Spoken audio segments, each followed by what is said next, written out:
Lieutenant Sarah Martinez wiped the sweat from her forehead as she stood in formation with 12 other soldiers on the dusty training ground at Naval Amphibious Base Coronado.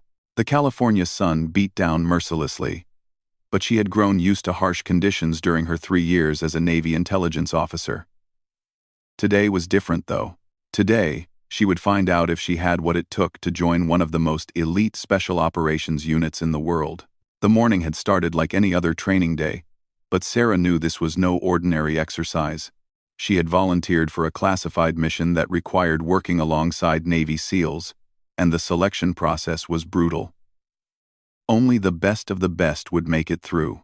As one of only 2 women in the group, she felt the weight of expectations pressing down on her shoulders like a heavy pack. Commander Jake Thompson, a veteran SEAL with 20 years of experience, stepped forward to address the candidates. His weathered face showed no emotion as he scanned the line of hopeful soldiers. Sarah noticed how his eyes lingered on her for just a moment longer than the others. She straightened her spine and met his gaze directly, refusing to show any sign of weakness or uncertainty. "Listen up," Thompson barked, his voice carrying across the training ground. "What you're about to face will test every limit you think you have. This isn't about being the strongest or the fastest. It's about mental toughness, quick thinking, and the ability to perform under extreme pressure. Some of you will quit before lunch. Others will make it to the end but still fail to meet our standards." The commander paused, letting his words sink in. Sarah felt her heart rate increase, but she controlled her breathing using techniques she had learned during her intelligence training. She had prepared for months for this opportunity, studying SEAL tactics, improving her physical fitness, and mentally preparing herself for the challenges ahead. "Your first test begins now," Thompson announced. "You'll work in teams of 3 to complete an obstacle course designed to simulate real combat conditions. But here's the twist. One member of each team will be designated as the wounded soldier and must be carried through the entire course by the other 2 team members." Sarah found herself paired with 2 male soldiers, Sergeant Mike Rodriguez, a former Marine, and Corporal David Kim, an Army Ranger. Both men were physically imposing and clearly experienced in combat situations. Rodriguez stood 6 feet tall with broad shoulders and arms that looked like they could lift a truck. Kim was slightly shorter but moved with the fluid grace of someone who had spent years perfecting his combat skills. "I'll be the wounded soldier first," Sarah volunteered without hesitation. She knew that many would expect her to take the easier role of being carried, so she wanted to demonstrate that she wasn't looking for special treatment. Her teammates exchanged glances but nodded in agreement. The obstacle course stretched out before them like a nightmare landscape. It included rope climbs, wall scaling, crawling sections under barbed wire, and water crossings. But what made it truly challenging was that it had to be completed while carrying a fellow soldier who couldn't use their arms or legs to help. Rodriguez and Kim hoisted Sarah between them, creating a makeshift stretcher with their arms. The weight distribution was awkward, and Sarah had to fight the urge to help by gripping their shoulders. She forced herself to remain completely limp, adding to the difficulty of their task. The first obstacle was a series of concrete barriers that had to be climbed while maintaining their grip on their wounded teammate. Sarah watched as Rodriguez struggled to maintain his footing while Kim tried to find handholds on the rough concrete surface. Sweat dripped from their faces as they slowly made progress up and over each barrier. "Come on, you can do this," Sarah whispered encouragingly, even though she was supposed to be unconscious. She could feel the strain in their muscles as they fought to keep her secure while navigating the challenging terrain. The rope climb proved even more difficult. Rodriguez went first, pulling himself up the thick rope, while Kim supported Sarah's full weight from below. Halfway up, Rodriguez's grip began to slip from the sweat coating his palms. For a terrifying moment, it looked like he might fall, taking all 3 of them down with him. "Don't look down," Kim called out. "Focus on one hand over the other. You've got this." Rodriguez gritted his teeth and continued climbing, his muscles burning with the effort. When he reached the top, he secured a safety line and helped pull Kim and Sarah up together. The process was exhausting and time-consuming, but they worked as a team to overcome each challenge. The water crossing was the most treacherous part of the course.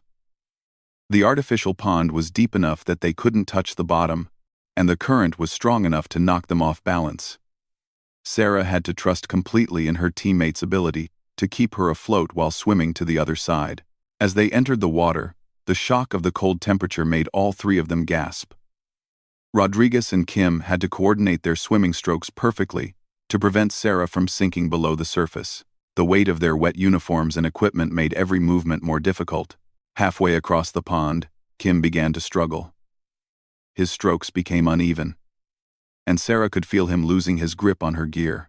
Without thinking, she quietly adjusted her position to make herself easier to carry, even though it meant breaking the rules of the exercise. "I'm okay," Kim panted, though his face was pale with exhaustion. "Just need to find my rhythm again." They made it to the other side, but barely.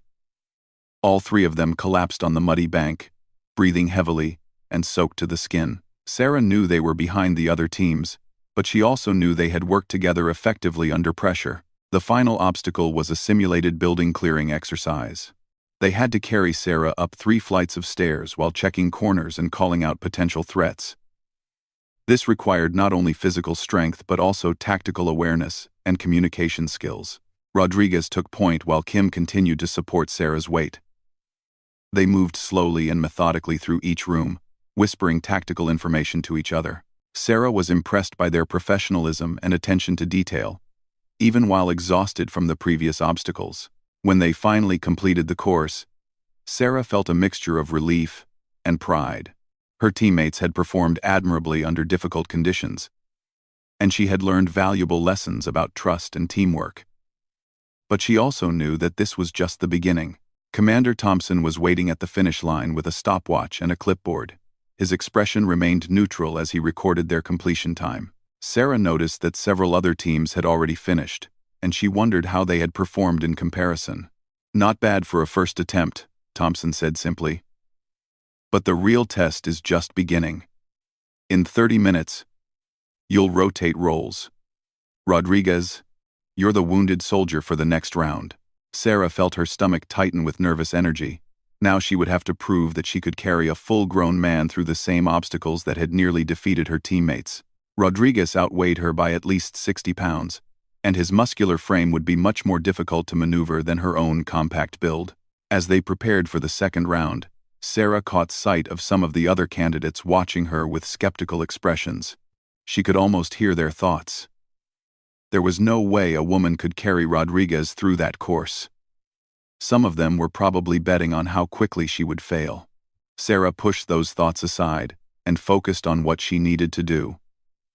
She had trained for this moment, both physically and mentally. She knew her body's capabilities and limitations, and she had learned to use technique and intelligence to overcome disadvantages in size and strength. "You sure about this?" Rodriguez asked quietly. "No shame in switching with Kim if you want." Sarah shook her head firmly. "I've got this. Trust me." As they lined up for the second round, Sarah felt the eyes of everyone watching her. This was more than just a training exercise now. This was a test of everything she believed about herself and her place in the military. She thought about all the people who had told her she wasn't strong enough, fast enough, or tough enough to serve alongside men in combat situations. The starting whistle blew, and Sarah immediately went to work. Sarah gripped Rodriguez's limp form with determination, her muscles already protesting under his weight. Kim positioned himself on the other side, and together they began their assault on the obstacle course. The difference in carrying Rodriguez, compared to herself, was immediately apparent. His dense muscle mass and larger frame made every step more challenging. "Remember, leverage over strength," Sarah muttered to herself, applying techniques she had learned from studying physics and body mechanics. Instead of trying to match Kim's brute force approach, she focused on finding the most efficient ways to distribute Rodriguez's weight between them. The first concrete barrier loomed ahead, and Sarah knew this would be her biggest test. She watched as other teams struggled with similar challenges, some already showing signs of giving up. The key was to think like an engineer rather than just a soldier. "Kim, let's try a different approach," Sarah suggested. "Instead of both of us climbing simultaneously, let me go up first and create an anchor point. Then you can pass Rodriguez up to me." Kim looked skeptical but nodded. Sarah scaled the barrier quickly, her smaller size allowing her to find footholds that the larger soldiers had missed. Once at the top, she braced herself securely and reached down for Rodriguez. The technique worked better than expected. By using the barrier itself as a mechanical advantage, they were able to lift Rodriguez more efficiently than the teams that tried to carry their wounded soldiers straight up. Sarah's tactical thinking was beginning to pay off. As they progressed through the course, Sarah noticed that her approach was attracting attention from the SEAL instructors. Commander Thompson was following their team closely, making notes on his clipboard. She couldn't tell if his attention was positive or negative, but she forced herself to focus on the task at hand. The rope climb presented a new challenge with Rodriguez's added weight. Sarah's arms were already burning from the previous obstacles, and she knew she didn't have the raw upper body strength to pull both herself and a portion of Rodriguez's weight up the rope simultaneously. "Kim, I need you to support most of his weight from below," Sarah called down. "I'll climb up and create a pulley system with the safety rope." This was completely against the standard protocol, but Sarah realized that thinking outside the box might be exactly what the SEALs were looking for. She quickly climbed the rope, using a technique she had learned from rock climbing, wrapping the rope around her leg to create rest points and conserve energy. At the top, she rapidly configured the safety rope into a mechanical advantage system that would allow them to haul Rodriguez up with less effort. The physics were simple, but the execution under pressure required clear thinking and steady hands. "Now!" Sarah shouted down to Kim. The system worked perfectly. Rodriguez's unconscious form was lifted smoothly to the top of the obstacle, and Sarah felt a surge of pride in her problem-solving abilities. She noticed that several other teams had stopped to watch their technique, and some were even trying to copy their approach. The water crossing was where Sarah truly surprised everyone, including herself. As they entered the cold water, she realized that her swimming background gave her a significant advantage. She had been a competitive swimmer in college, and water was her element. Instead of fighting the current like the other teams, Sarah used it to their advantage. She positioned herself and Rodriguez to let the water support more of his weight, while she used efficient strokes to guide them across. Kim, who was struggling with the swimming portion, found that Sarah's technique made his job much easier. "How did you know to do that?" Kim gasped as they reached the other side. "Water displacement and buoyancy," Sarah explained quickly. "His body weight is partially supported by the water if we position him correctly. It's basic physics." Commander Thompson was definitely paying attention now. Sarah caught him speaking quietly into a radio. Though she couldn't hear what he was saying, she pushed down her curiosity and focused on the final obstacle. The building clearing exercise was where Sarah's intelligence training really shone. While carrying Rodriguez up the stairs, she simultaneously analyzed the tactical situation, calling out potential threats and suggesting optimal positioning for a real combat scenario. "Contact left, second floor window," she whispered to Kim while adjusting her grip on Rodriguez. "If this were real, we'd want to approach from the blind side of that stairwell." Kim was impressed by her ability to multitask under physical stress. "You're thinking 3 steps ahead while carrying a full-grown man upstairs. How are you doing that?" "Training," Sarah replied simply. Intelligence officers learn to process multiple information streams simultaneously. Physical exertion doesn't shut down the analytical part of the brain if you practice it enough. When they completed the course, Sarah was exhausted but exhilarated. She had not only carried Rodriguez through all the obstacles but had done it while demonstrating tactical thinking and leadership skills. More importantly, she had proven to herself that size and strength weren't the only factors that mattered in special operations. Commander Thompson approached their team as they caught their breath. His expression was unreadable. But Sarah noticed that he was no longer carrying the clipboard. Instead, he had a folder that looked more official. "Interesting techniques, Martinez," he said. "Where did you learn to think like that under pressure?" "Intelligence training teaches you to analyze and adapt, sir," Sarah replied. "And my father was an engineer. He taught me that there's usually a smarter way to solve any physical problem." Thompson nodded slowly. "The mission you volunteered for requires exactly that kind of thinking. Raw physical ability is important, but it's not everything. We need people who can think outside the box when conventional methods fail." Sarah felt a flutter of hope in her chest, but she kept her expression neutral. She had learned not to get her hopes up too quickly in military situations. "There's one more test," Thompson continued. "But this one is different. You'll be working with an actual SEAL team on a simulated mission. The scenario is classified, but I can tell you that it involves infiltrating a hostile compound and extracting valuable intelligence." Sarah's pulse quickened. This was what she had been training for her entire military career. Real missions, real stakes, real opportunities to prove that women could contribute meaningfully to special operations. "The SEAL team you'll be working with has been briefed about the exercise, but they haven't been told about your background or capabilities," Thompson explained. "They'll make their own judgments about your usefulness based on your performance. If you pass this test, you'll be cleared for the actual mission."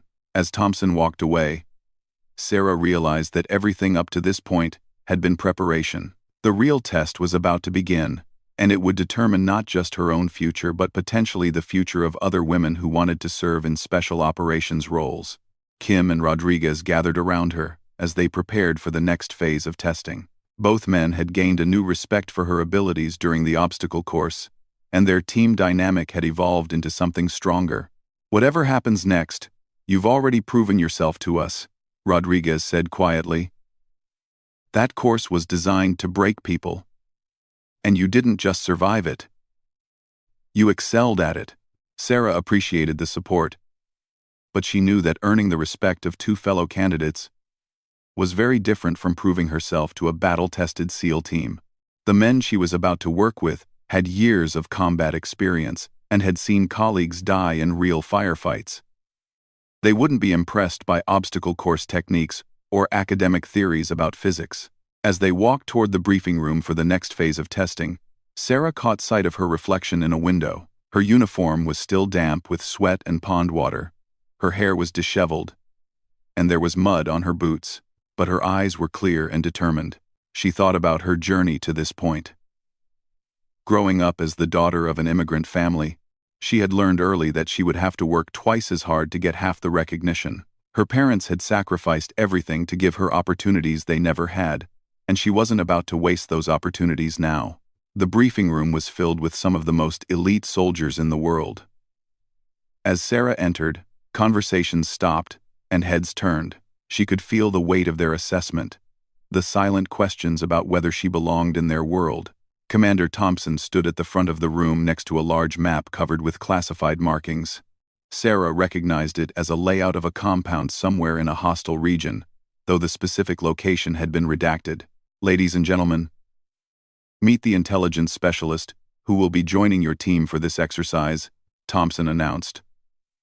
"Lieutenant Martinez has completed the physical requirements and demonstrated tactical thinking under pressure. Now you'll find out if she can perform in a realistic combat scenario." A tall SEAL with lieutenant commander rank stepped forward. His name tape read Wilson, and his weathered face showed the kind of confidence that came from years of successful missions. "Ma'am," Wilson said with professional courtesy, though Sarah detected a hint of skepticism in his voice. "I'm sure you're very capable in your area of expertise, but this kind of operation is different from what you're used to. We'll do our best to keep you safe while you do whatever intelligence work you need to do." Sarah recognized the tone immediately. Wilson was being polite, but he clearly saw her as a liability that his team would need to protect rather than an asset that could contribute to mission success. This was exactly the attitude she had expected and prepared for. "I appreciate your concern, sir," Sarah replied calmly. "But I believe you'll find that I can contribute more than just intelligence analysis. I've been training specifically for this type of operation." Wilson's eyebrows raised slightly, but he didn't respond directly. Instead, he turned to Thompson with a questioning look. "The exercise begins in 1 hour," Thompson announced. "Wilson's team will infiltrate the compound, locate and retrieve the intelligence package, and extract without being detected by the opposing force. Martinez will accompany the team and provide real-time intelligence analysis as the situation develops." As the briefing continued, Sarah studied the faces of the SEAL team members. There were 6 of them, all experienced veterans with multiple combat deployments. She could see them mentally calculating how to adjust their tactics to accommodate what they saw as a weak link in their operation. What they didn't know was that Sarah had been preparing for this moment her entire life, and she was about to show them that their assumptions about her capabilities were completely wrong. The simulated compound sprawled across 20 acres of California desert, complete with guard towers, perimeter fencing, and realistic building structures. As Sarah crouched behind a ridgeline with Wilson's SEAL team, she could see armed role-players patrolling the facility with blank ammunition and laser tag equipment that would register hits and eliminate participants from the exercise. Wilson had positioned her in the center of the team formation, clearly intending to shield her from any potential contact with the opposing force. Sarah understood his protective instincts, but she also knew this positioning would prevent her from contributing meaningfully to the mission. "Martinez, you'll stay with Johnson and Williams at the rear, while the rest of us clear the compound," Wilson whispered through his radio headset. "Once we've secured the area, we'll bring you in to locate the intelligence package." Sarah had expected this approach, but she also knew it was tactically flawed. "Sir, with respect, I think I might be more useful if I can observe the compound layout directly. My intelligence training included building analysis and threat assessment." Wilson's expression showed mild irritation. "Ma'am, I appreciate your enthusiasm, but this is a combat operation. Your job is to stay safe and analyze intelligence, not to play soldier." The condescending tone stung, but Sarah kept her voice level. "I understand your concerns, sir. But what if the intelligence package isn't where we expect it to be? Real-time analysis of the compound's security patterns might be crucial for mission success." Before Wilson could respond, his point man, Petty Officer Martinez, no relation to Sarah, signaled from his forward position. "Movement in the southeast tower. Looks like they're rotating guards early." Wilson immediately focused on the tactical situation. Through his binoculars, he could see that the opposing force had changed their patrol patterns from the pre-mission briefing. This was exactly the kind of development that required adaptive thinking. "This changes our approach route," Wilson muttered, studying the compound through his scope. "We'll have to swing wide to avoid that tower, which puts us behind schedule." Sarah had been analyzing the same situation through her own binoculars. Her intelligence training had taught her to look for patterns and weaknesses that combat soldiers might miss. She noticed something that Wilson's team hadn't spotted yet. "Sir, if I may," Sarah said quietly. "I've been watching their rotation pattern for the last 10 minutes. They're not just changing timing, they're short-staffed. The southeast tower guard is covering 2 positions by moving back and forth. There's a 40-second gap every 3 minutes when both positions are unobserved." Wilson looked at her with surprise. "You sure about that timing?" "Yes, sir. I've been tracking it since we arrived. Also, there's a maintenance ladder on the blind side of the main building that's not shown on our intelligence photos. It leads directly to the roof, which would give us access to the ventilation system." Johnson, Wilson's second-in-command, lowered his binoculars. "She's right about the ladder, boss. I can barely see it from this angle, but it's there." Wilson reassessed Sarah with new interest. "You spotted that from here?" "Intelligence officers are trained in detailed observation and pattern recognition," Sarah explained. "I also noticed that their patrol routes create a predictable dead zone near the northern fence line every 8 minutes. If we time it right, we could breach there instead of going through the main approach." For the first time, Wilson looked at Sarah as a potential asset rather than a liability. "Show me." Sarah pulled out a small notebook and quickly sketched the compound layout from memory, marking guard positions, patrol routes, and timing windows. Her drawing was precise and detailed, showing information that would take the SEAL team much longer to gather through direct observation. "Here's what I've observed," Sarah began, pointing to her sketch. "The opposition force is running a modified security pattern because they're undermanned, but they're trying to maintain the appearance of full coverage by having guards move between positions. If we approach during this timing window, we can reach the building undetected." Wilson studied her analysis carefully.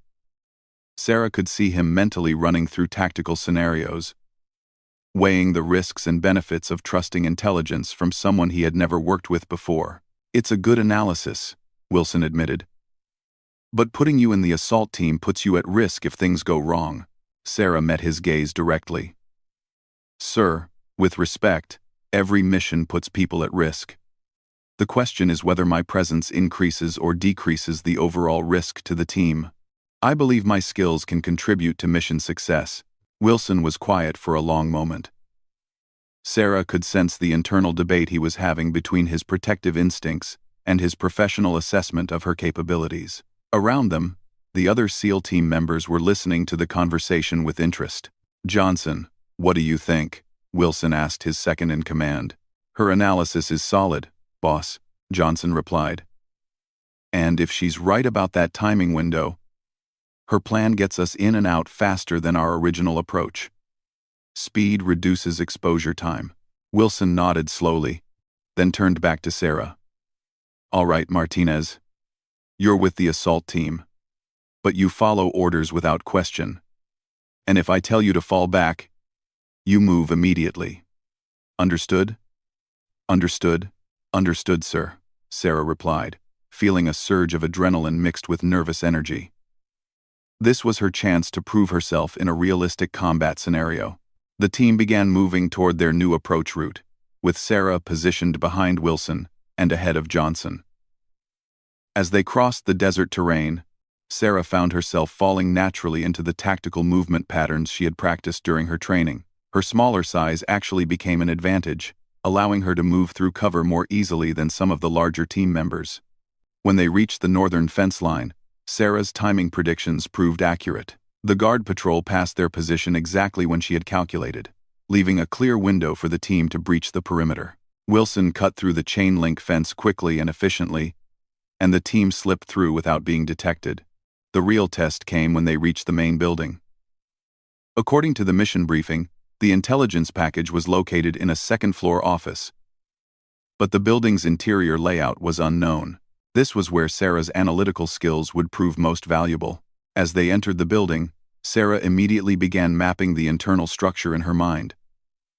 The layout didn't match standard building designs, suggesting it had been modified for security purposes. She noticed that the hallways created natural choke points, and that the stairwell was positioned to force intruders into a kill zone. Wilson, Sarah whispered through her radio. This building layout is designed as a defensive trap. The stairs lead directly into an observation post. There's probably an alternate route through the maintenance areas. Wilson paused, considering her assessment. You see another way up? Sarah pointed to a utility door near their position. Building codes require secondary egress routes. If this was converted from civilian use, there should be a service elevator or emergency stairway through that maintenance area. Wilson nodded to Johnson, who quickly checked the utility door. It was unlocked, and beyond it was exactly what Sarah had predicted. A narrow maintenance stairway that bypassed the main building security. Good call, Martinez, Wilson whispered, with genuine respect in his voice. The team moved through the service route and emerged on the second floor without encountering any opposition. Sarah's building analysis had saved them from walking into what would have been a well-prepared ambush. As they approached the target office, Sarah continued to provide real-time intelligence. Heat signatures suggest 2 people in the target room, Sarah reported, reading from a handheld thermal scanner. They're positioned on either side of the door, probably expecting us to breach from the main hallway. Wilson smiled grimly. They're not expecting us to come through the wall. Johnson. Wait, Sarah interrupted quietly. Sir, what if we don't breach at all? I noticed during our approach that the target room has a window that connects to the roof access ladder I spotted earlier. We could enter through the window while they're watching the door. Wilson stared at her for a moment, then broke into a wide grin.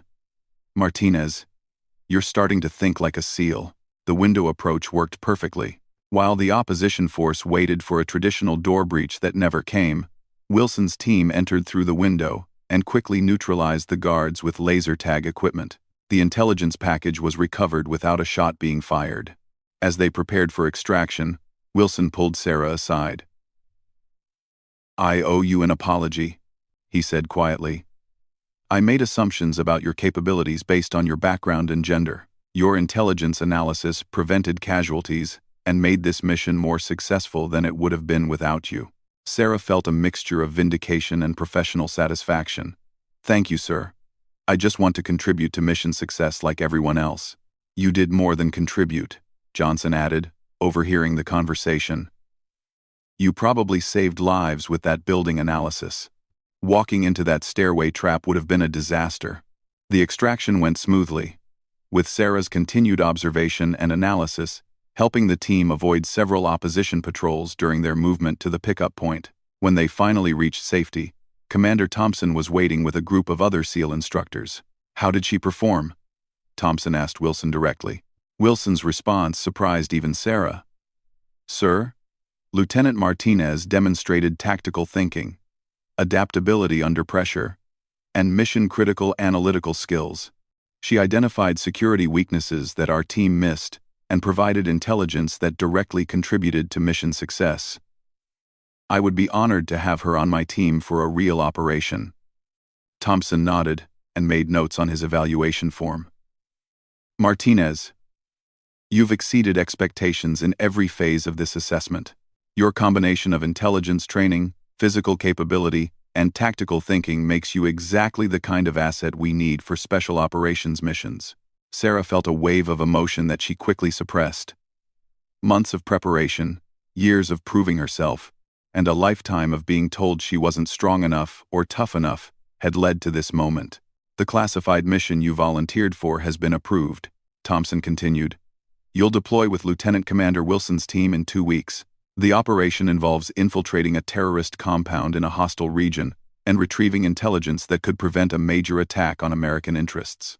As the debrief concluded and the team prepared to return to base, Sarah reflected on everything that had happened. She had been knocked down, both literally and figuratively, many times throughout her military career. But each time, she had gotten back up stronger and more determined. Wilson approached her one final time before they separated. "Martinez, I want you to know that what happened today changed my perspective about women in special operations. You didn't just prove that women can keep up with men in combat situations. You proved that diverse perspectives and different types of intelligence make teams more effective." Sarah smiled, feeling a deep sense of professional accomplishment. "Thank you, sir. I look forward to serving with your team." As she walked toward the debriefing facility, Sarah thought about all the young women who might follow in her footsteps. Today had been about more than just her own career. It had been about opening doors and changing perceptions. She had been knocked down many times, but she had always gotten back up. And now, she had stunned a team of Navy SEALs with her determination, intelligence, and tactical thinking. The real mission was still ahead, but Sarah knew she was ready for whatever challenges awaited. She had proven herself capable of thinking like a SEAL, while bringing her own unique skills to the team. Most importantly, she had shown that strength came in many forms, and that the most effective special operations teams were those that valued diverse talents and perspectives. Tomorrow would bring new challenges, but tonight, Sarah Martinez could rest knowing that she had earned her place among the elite warriors who defended her country. She had not just met their standards, she had exceeded them in ways that would reshape how the military thought about women in combat roles for years to come.